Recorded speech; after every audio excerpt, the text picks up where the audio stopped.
Hey, what is going on YouTube? Welcome back to Team VRY, and today we have the Logitech G Handheld with us, and I've had it for quite some time now, and I just want to share with you guys my thoughts on the device itself, and in particular, I think that it's a really great handheld for emulation. Let's get started.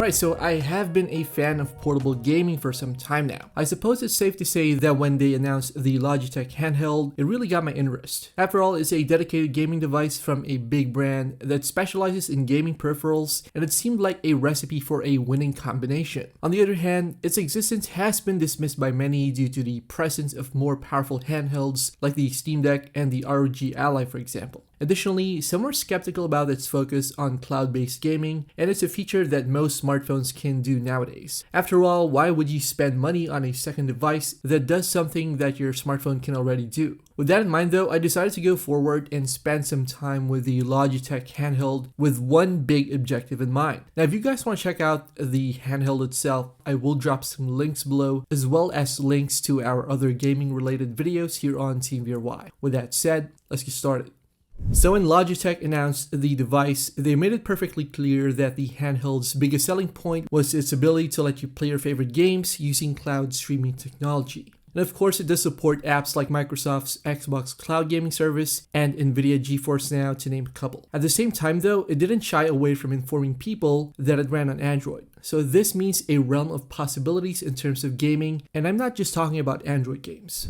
From the moment I laid my eyes on it, I pretty much knew that I was going to be using the Logitech handheld for emulation, especially for older retro systems. Over the years, Android has become a haven for console emulation thanks to a ton of different emulators and apps for systems from the 80s all the way up to newer consoles like the GameCube and the PS2. It's a great perk to have, especially if a lot of the titles that you're looking for aren't officially supported on any current gaming platform.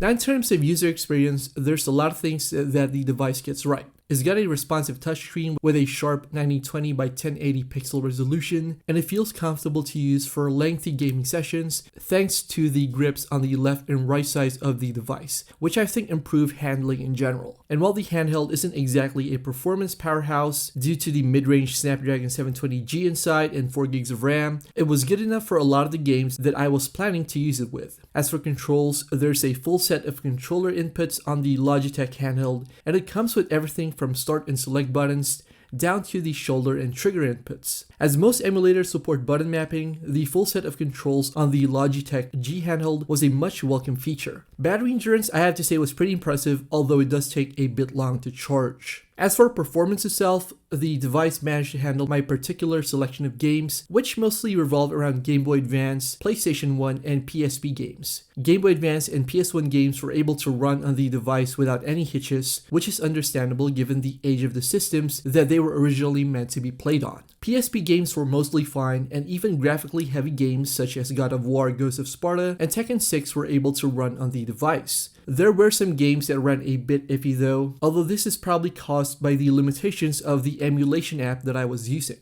Now with all that said, no device is perfect however, and if you look hard enough, you'll see that the Logitech handheld has some particular weaknesses. As we mentioned earlier, the Snapdragon 720G chipset inside isn't particularly powerful, and given the emphasis on cloud-based gaming, the lack of 5G connectivity on the handheld is a pretty odd decision. In terms of software, the device runs on Android 11, which at this point in time is a pretty old version of the OS. On one hand, I did get a software update, which updated my Android security version to the March 2023 patch, as well as the device's Google Play system update to the June 2023 patch. But again, it would have been nice to see Android 12 at least, especially since we're about to get Android 14 soon. Additionally, there are some Android games that failed to run on the handheld. Titles like Chaos Rings 3 or even Implosion didn't even load. I mean, they would just force quit if you tried opening the app. And this has puzzled me, as I was able to run these games before on cheaper phones with less impressive hardware.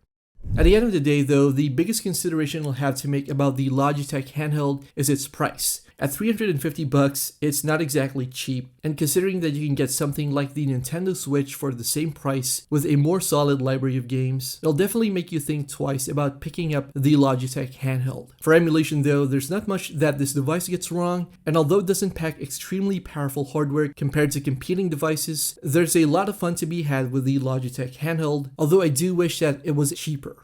Alright guys, so that does it for this quick video. Let me know your thoughts about the Logitech Handheld. Did you get one for yourself? Are you going to use it for emulation? Let us know in the comments below. Thanks all for watching, and I'll see you guys in the next one.